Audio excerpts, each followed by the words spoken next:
오늘 토요 새벽 예배에 나오셔서 감사합니다. 우리 찬송가 482장 찬양한 후에 예배 시작하겠습니다. 찬송가 482장 찬양하도록 하겠습니다. 482장 찬양하겠습니다.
기도하겠습니다. 하나님 아버지 감사합니다.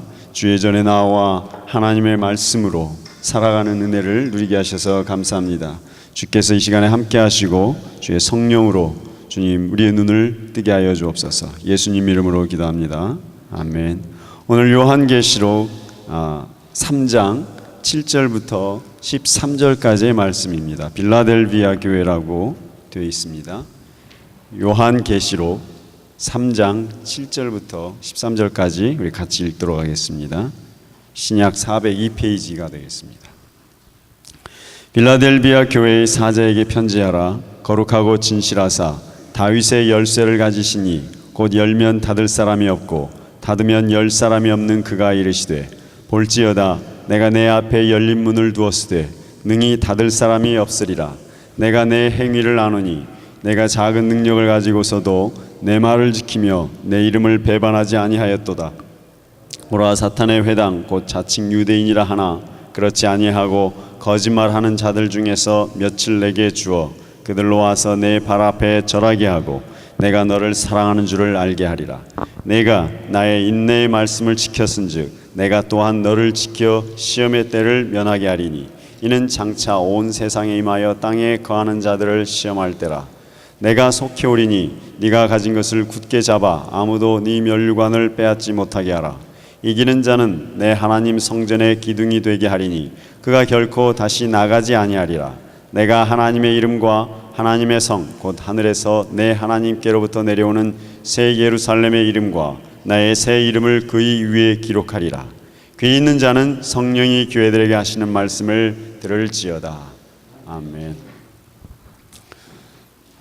자, 오늘 자꾸 빌라델비아라고 안 나오고 필라델피아로 나오는데 이해해 주시기 바랍니다. 그 빌라델비아 교회입니다. 이 교회 한번 상황을 한번 보시지요. 보시다시피 필라델피아는요 어디 있죠?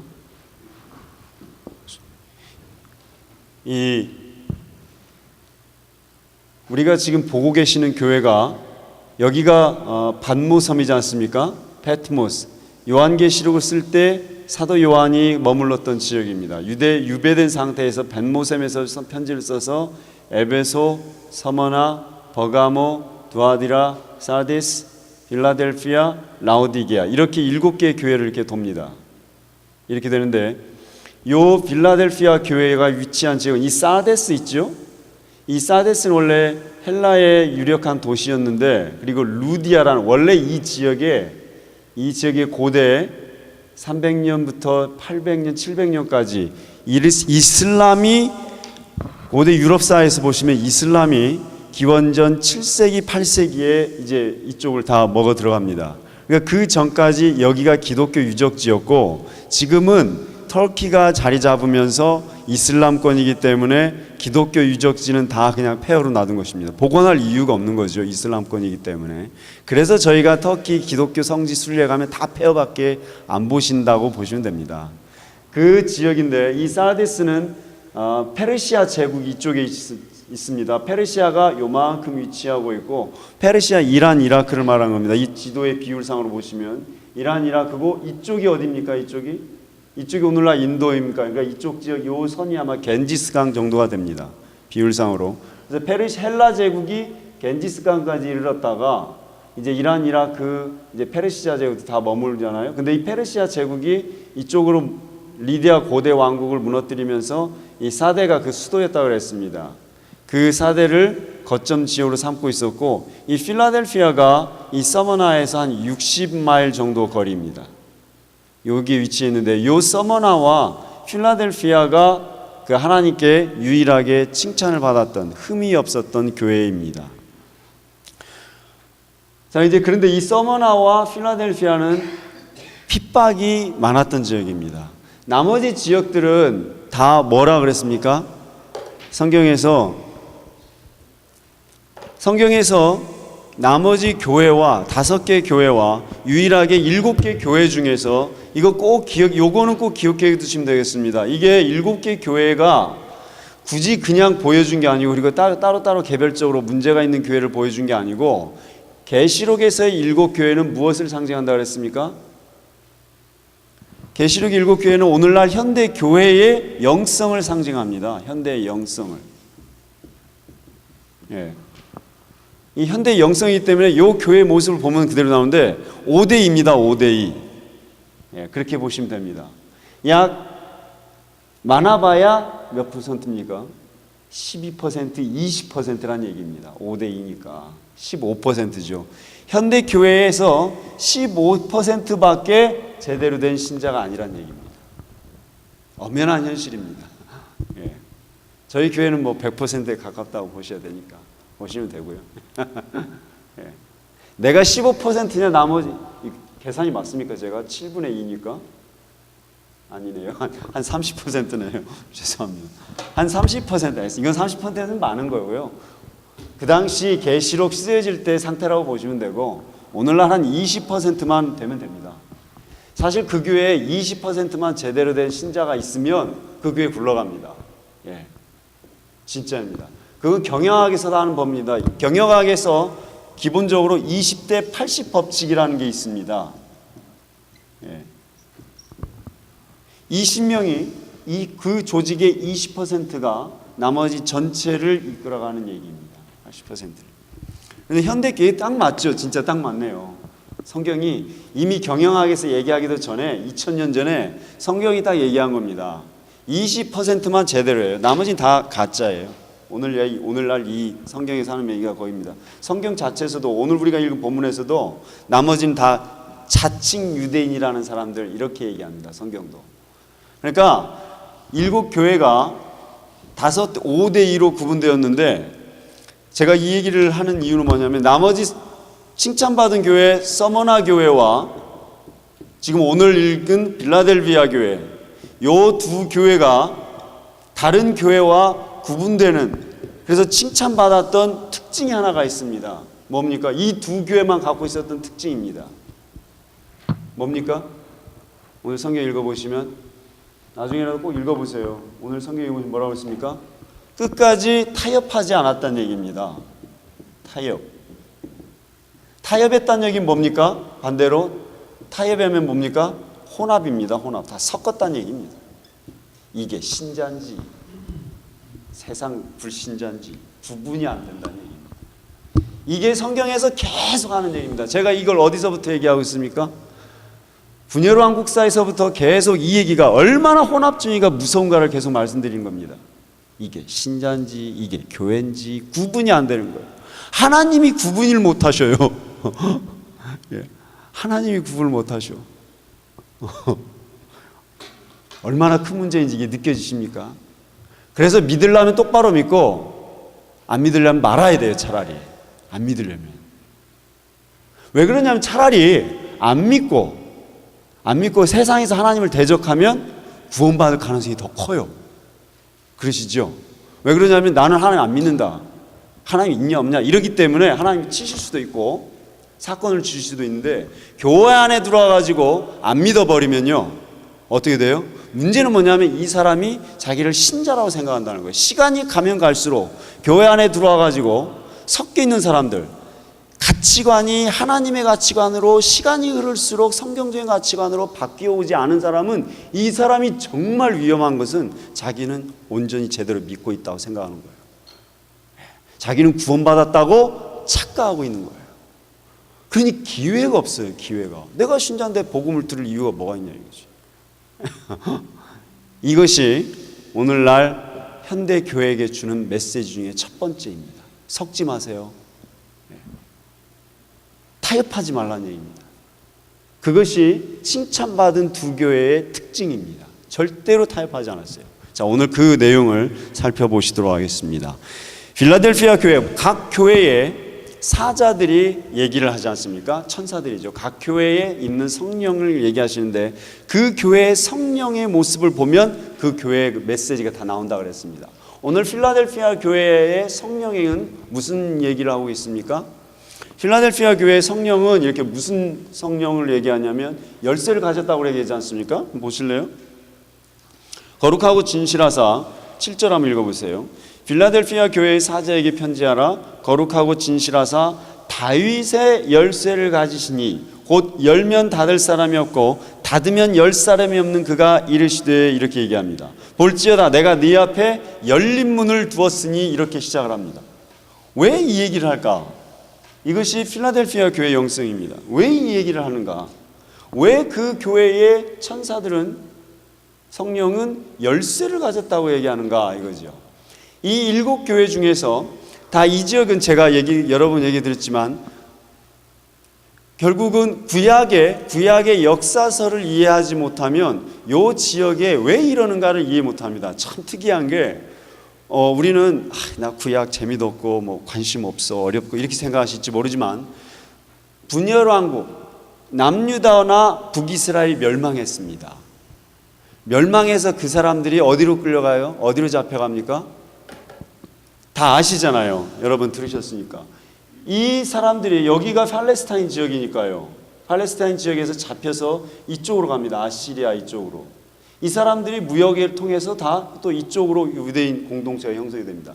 자, 다시 말해서 그 1000년의 시간이 이제 흘러 내려오면서 유대인 공동체들이 다 이쪽으로 퍼집니다. 여기 이렇게 유럽 이렇게 퍼져나가는 상태가 됩니다. 그러니까 여기에 유대인 공동체가 굉장히 깊이 형성되어 있었던 시간입니다. 여기가 유대인들이 많았다는 얘기는 뭘 말합니까? 여기에 당연히 회당이 많았다는 얘기고, 그럼 무슨 말입니까? 예수 믿는 유대인 예수를 믿은 기독교인들, 예수를 믿은 그 당시를 말하죠. 주데이 크리스찬이라고 하니까 유대 기독교인들, 유대 기독교인들은 소수가 되는 겁니다. 여기서 이제 개종을 하니까 사도 바울이 막 교회를 만들어내니까 여기가 막 교회가 만들어지고 여기가 교회가 막 만들어지는 상황 아니겠습니까? 여기에서 교회가 만들어졌다는 얘기는 뭐예요? 그 안에 유대인들이란 소리예요. 유대인들 안에서 예수를 믿기 시작했다는 얘기예요. 너무 이렇게 상상하시면 안 돼요. 너무 이렇게 우리식으로 오늘날처럼 생각하시면 안 돼요. 그 사람들이 교회를 짓고 예수를 믿었다고 하니까 은혜 받아가지고 예수 믿고 이런 분위기 아니고요. 오늘날 말하면 뭡니까? 우리가 그 예수를 믿는데 어디 이상한 애가 와서 이상한 헛소리 하잖아요. 그럼 우리는 이단이 사이비를 막 정죄해서 짓밟아 버리잖아요. 조금 우리하고 다르면. 그런 분위기의 한 100배였다고 보시면 돼요. 그 당시는 회당에서 추출시킵니다. 회당에서 쫓아냅니다. 그럼 어떻게 돼요? 갈 데 없어요. 회당에서 그 당시는 경제 시스템이 뭐예요? 오늘날은 이 교회 마음에 안 들면 저 교회 가면 끝이에요. 그렇죠? 그렇다고 아무 지장 없어요, 사는데. 예? 이 교회 마음에 안 들면 저 교회 가면 되는 것이고, 저 교회 마음에 안 들면 여기 가면 되는 거예요. 오늘날은 기독교인에게 있어서 그 교회 뿔이 없어요. 아무리 중직을 받았어도 마음에 안 들면 가버려요. 끝이야. 이런 시대 속에서 우리는 살아갑니다. 그렇기 때문에 이 당시 사회 시스템을 이해를 못하시면 신약의 초보도 이해 못하시는 거예요. 그 당시는 길드 체제라 그랬기 때문에 회당에서 쫓아내? 그럼 어디로 가요? 아무 데 갈 데 없어요. 먹을 곳이 없게 되는 거예요. 오늘 우리가 이 교회 나갔다고 해서 뭐 먹고 사는데 지장이 있으세요?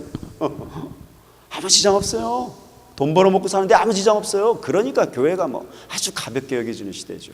그 당시는요, 교회하면 뭐였어요? 생명과 같은 곳이었어요. 여러분 목숨 걸고 교회 나오시나요? 지금 교회 나오시는데 누가 막 핍박하고 죽이려고 하십니까? 그런 경험은 안 해보셨나요? 믿는다고 하는데 막 집안에서 반대하고. 저는 그랬습니다, 사실은. 이제 제가 허랑방탕하게 할 때는 부모님이 교회 나가라 그러셨거든요. 근데 제가 제대로 딱 믿으면서 공부도 제대로 안 하고 막 성경에 빠져가지고 이러고 있으니까 교회 다니지 말라 그러시더라고요. 참 신기하대. 진짜였습니다. 제가 그냥 사로잡혀가지고 성령이 사로잡혀서 막 2달에 성경 한 번 읽고 막 한 달에 성경 한 번 읽고, 한 달에 성경 한번 읽어보세요. 막 미친 듯이 밥을 먹었는지 안 먹었는지도 몰라요.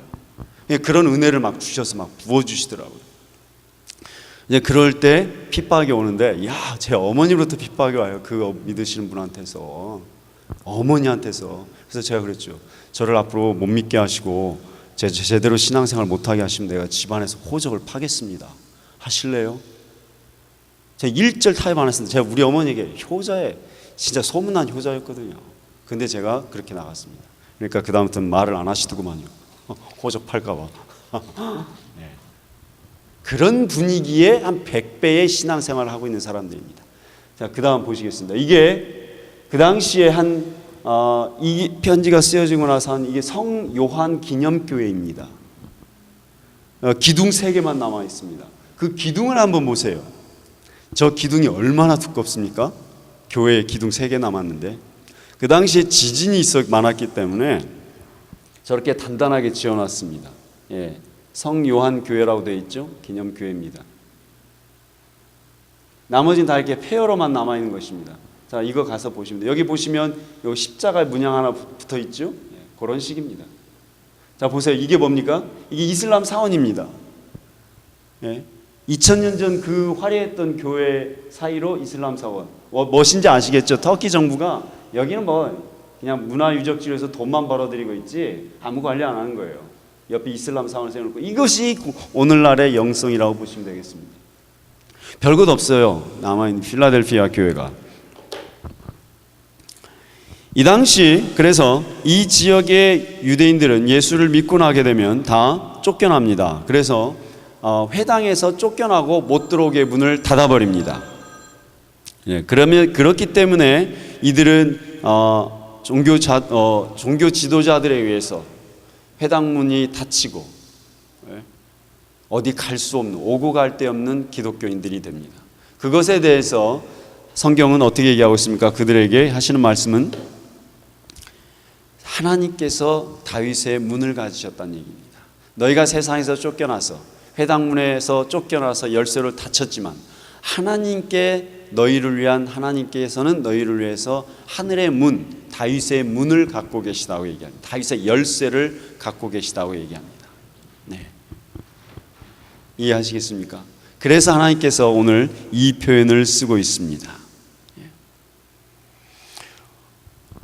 우리가 요한복음에서 눈을 떴다고 해서 회당에서 쫓겨났던 그 맹인을 생각하시면 됩니다. 그런 사람들이 부지기수로 많은 상황에서 이들에게 하시는 말씀이 뭡니까? 걱정하지 말란 얘기죠. 예.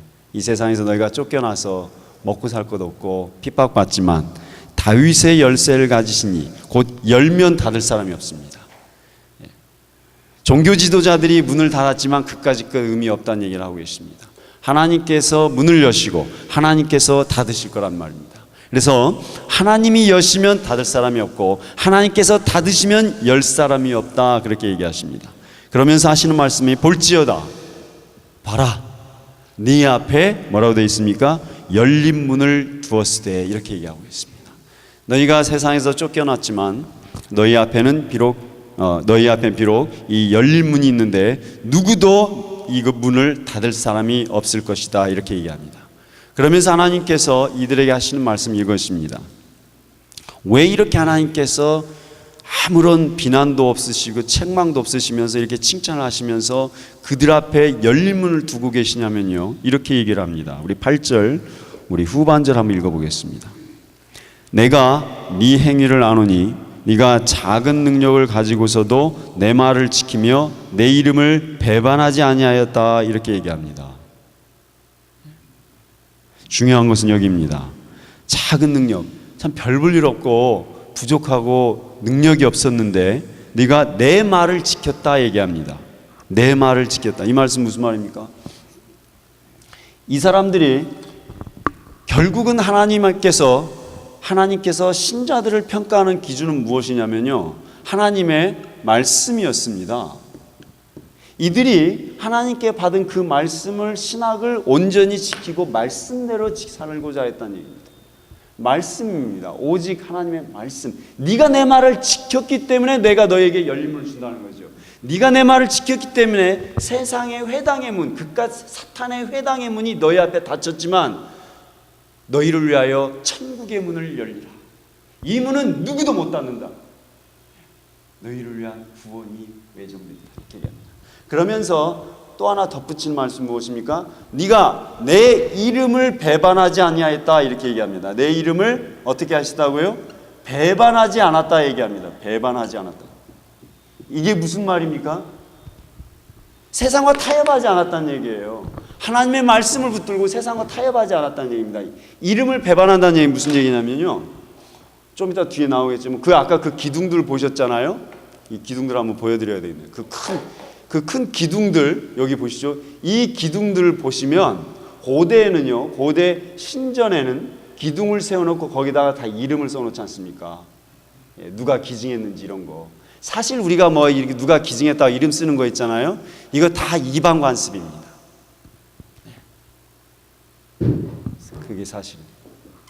그래서 고대 기둥에다가 신전에다가 이름을 쓰지 않았다는 얘기입니다. 내 이름을 드러내기 위해서 말이죠. 명예를 드러내기 위해서 고대 신전에다가 돈 내고 그 기둥에다가 내 이름을 새긴다는 건 뭘 말하는 거예요? 하나님의 이름을 배반하는 거예요. 그렇게 하지 않고 내 이름을 배반하지 않았다는 얘기입니다. 너희가 하나님의 내 말을 지키면서 내 이름을 온전히 지켜줬다. 하나님의 이름을 지킨다는 게 뭡니까? 신자답다는 거예요. 신자답다는 거예요. 하나님의 말씀을 지킨다는 얘기예요. 세상과 타협하지 않는다는 얘기입니다. 먹고 살기 위해서 세상과 타협하지 않고 내 이름을 배반하지 않았기 때문에 너희에게 열린 문을 주리라. 이렇게 얘기하시는 겁니다. 이 필라델피아 교회가 한 게 별거 없어요. 이 지역 자체가 그렇게 크지 않아요. 서머나나 이 지역에 비해서. 그런데 핍박은 서머나만큼도 했어요.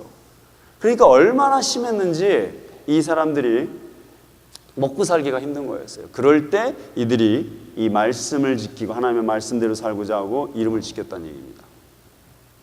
지금 우리 신자들이 오늘날 개혁교회, 이 장로교나 뭐 UMC나 다 뭐죠? 개혁교회입니다. 개혁교회. 왜 개혁교회라고 하시냐면 리포음드 처치라고 얘기합니다. 왜 그러냐면 종교개혁을 통해서 마틴 루터에서 종교개혁을 통해서 천주교의 폐해에서 빠져나와서 뭘 붙들었어요? 말씀을 붙들었다는 얘기입니다. 그게 개혁교회입니다. 그게 기독교입니다. 그리고 기독교와 교회와 신자들이 말씀의 기본, 말씀의 사상을 놓치면 그건 아무것도 아니에요. 거기서 끝난 거예요. 누가 더 두려우세요? 세상을 살아갈 때 누가 더 두려우세요?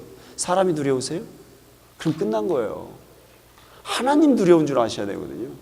그래서 무엇보다도 말씀, 성경이 가치를 두지 않으면, 내 의식 속에 성경에 대한 가치를 두고 계시지 않으면, 의식하지 않으면 신자 아니에요. 나머지 우리는 몇 퍼센트에 들어간다는 얘기예요? 80%에 들어간다는 얘기예요. 여러분 20과 80 하니까 내가 20% 들어갈 것 같은 이렇게 생각하시지만요, 80%가 생각해 보세요. 10명 중에 8명이에요 10명 중에 8명은 뭐라고요? 가짜란 얘기예요. 한 여기에 20명 모이셨거든요. 지금 20명 모였는데 이 중에 몇 명? 지금 계산이 잘 안 되네요. 4명입니다. 4명. 이 중에 4명만 열린 문으로 들어가신다는 얘기예요. 좀 이해되세요?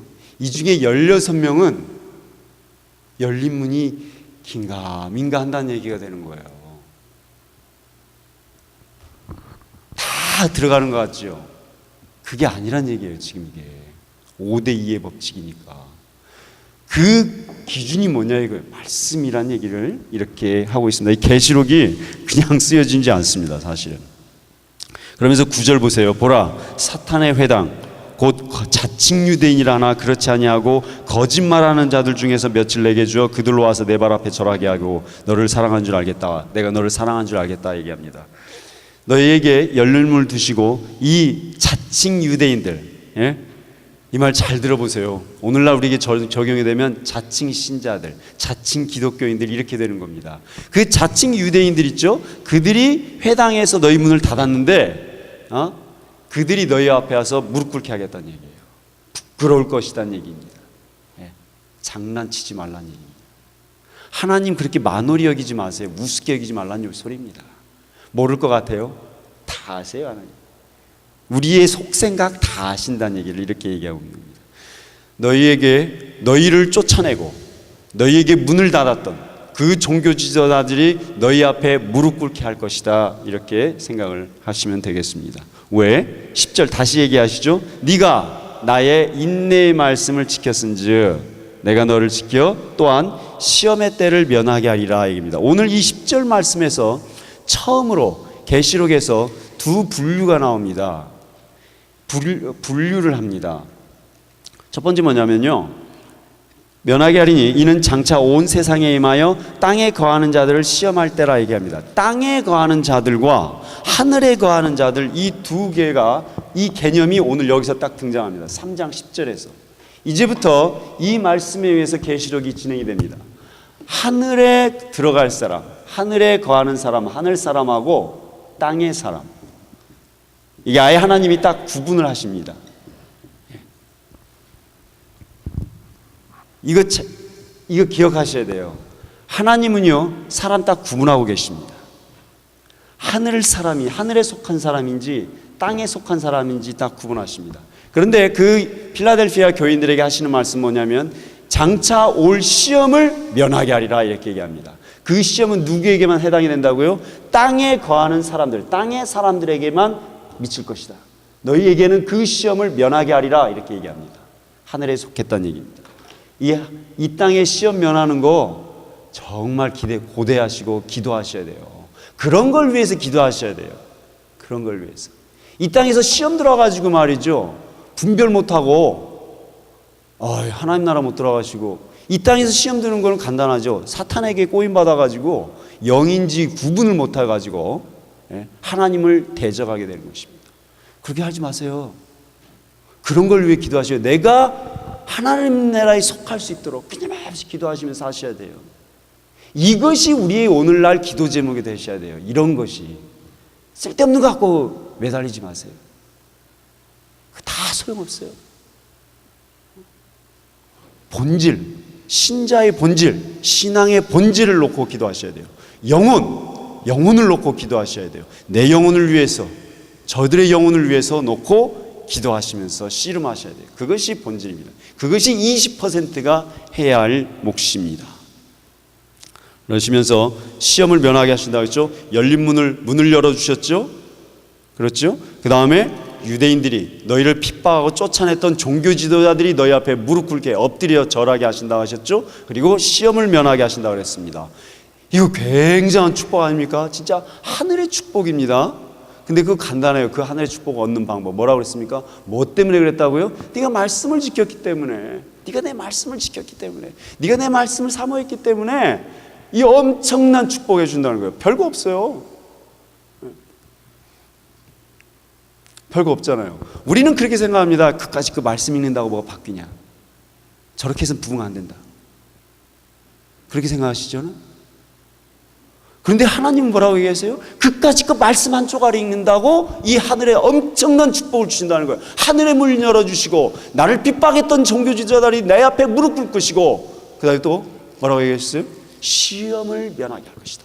땅에 거하는 자들이 받는 시험을 면하게 하실 것이다. 이 엄청난 축복을 약속하셨는데 그까짓 그 성경 쪼가리입니까?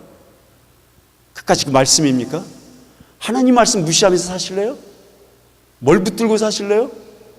나는 이런 말 할 때마다 마음에 저려요. 오늘날 교회가, 오늘날 신자들이 얼마나 하나님의 말씀을 무시하는지. 11절 보세요. 우리 11절 말씀 같이 읽겠습니다. 내가 속히 오리니 네가 가진 것을 굳게 잡아 아무도 네 면류관을 빼앗지 못하게 하리라 그랬습니다. 뭘 붙잡으라고 했어요? 하나님 말씀을 끝까지 붙잡으라는 얘기를 하고 있습니다. 말씀을 지키라고 얘기하고 있습니다. 우리 신앙생활을 하나님이 내게 주셨던 그 말씀, 우리가 신앙생활을 한다는 것은요, 내게 하나님께서 주신 말씀이 있습니다. 그 말씀을 붙들라는 얘기를 이렇게 하고 계십니다. 그러면서 하시는 말씀 12절, 이기는 자는 내 하나님 성전의 기둥이 되게 하리니 그가 결코 다시 나가지 아니하리라. 기둥이니까 나가지 않을 것이 아니겠습니까? 하나님 나라에서 내가 하나님의 이름과 하나님의 성 곧 하늘에서 내 하나님께로 내려오는 새 예루살렘의 이름과 나의 새 이름을 그 위에 기록하리라 얘기합니다. 기둥이 되게 하신 것만으로 얼마나 감사합니까? 그런데 그 기둥에다가 뭐라고 했습니까? 새 예루살렘의 이름, 내 이름을 거기에다 기록하겠다 얘기하고 있습니다. 이 엄청난 축복을 무엇을 통해 얻으신다고요? 말씀을 지키면. 하나님의 이름을 기록해 주신대요. 나를 기둥으로 삼으시고, 하나님 나라의 기둥으로 삼으시고.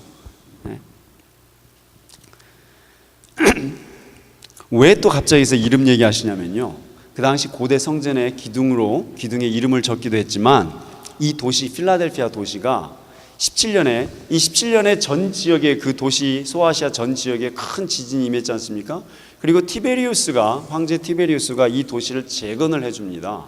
그래서 그 사람의 이름을 따서 필라델피아가 이름을 바꿉니다. 도시가 이름을 2번이나 바꿉니다. 오늘날 뉴욕과 같은 도시가 이름을 계속 개명한다고 생각해 보세요. 2번이나. 잘 없잖아요. 그런 도시. 그래서 몇백 년을 내려오는 이름인데 그 이름을 바꾸는 거예요. 도시 이름을 바꾼 겁니다. 그러니 우스운 거죠. 예. 끝까지 황제의 이름 따가지고 도시를 바꿔, 야, 내가 이름을 너희한테 기록해 줄게. 이렇게 접근한 것입니다. 세상은 타협해서 이름까지 바꿨지만 나는 너희의 이름을 영원히 하나님 나라의 기둥에 기록하리라. 왜? 당신들이 말씀을 붙들고 인내했기 때문에 그랬습니다. 말씀인데도 뭐라고 얘기했냐면 인내의 말씀이라 그랬죠. 인내의 말씀. 말씀을 붙들고 참았기 때문에, 인내했기 때문에 그렇습니다. 신자가 감당해야 될 것은요, 딴 게 없어요. 내가 내 신앙의 점검을 뭘로 하시면 되냐면요, 내가 말씀을 듣고 있는가, 하나님 말씀 듣고 있는가, 예? 그걸로 점검하셔야 합니다. 그거 아니면 내가 이 사탄에게 넘어갔구나 이렇게 생각하시면 돼요. 거의 확실해요. 내가 80%구나 이렇게 생각하시면 됩니다. 하나님 말씀 듣고 있지 않고 하나님 말씀을 듣고 있지 않으면 당연히 사탄의 음성을 듣게 되어 있습니다. 뭐 아니면 돕니다. 하늘에 속했습니까? 땅에 속했습니까? 이 둘 중에 하나밖에 없지 중간지대 없습니다. 꼭 기억하시기 바랍니다. 하나님 말씀, 우리가 우습게 여기는 그 하나님의 말씀을 소중히 여기면 우리에게 임하는 축복은 하늘의 축복, 엄청난 하늘의 축복이 부어진다는 것을 기억하시기 바랍니다. 하나님의 말씀을 우습게 여기지 않습니다. 기도하겠습니다. 하나님 아버지, 하나님의 말씀을 소중히 여기는 신자의 삶을 살아가게 도와주옵소서. 우리가 하나님의 말씀을 우습게 여길 때 하나님은 우리도 우습게 여기십니다. 우리가 하나님의 말씀을 소중히 여길 때 하나님은 감당할 수 없을 정도로 하늘의 축복을 여시고 하늘의 문을 여시고 하늘의 축복을 내려주신다 하셨습니다. 하나님 아버지, 우리가 신자입니까? 하나님의 말씀을 붙드는 개혁 신자가 되게 하여 주옵소서. 예수님 이름으로 기도합니다. 아멘.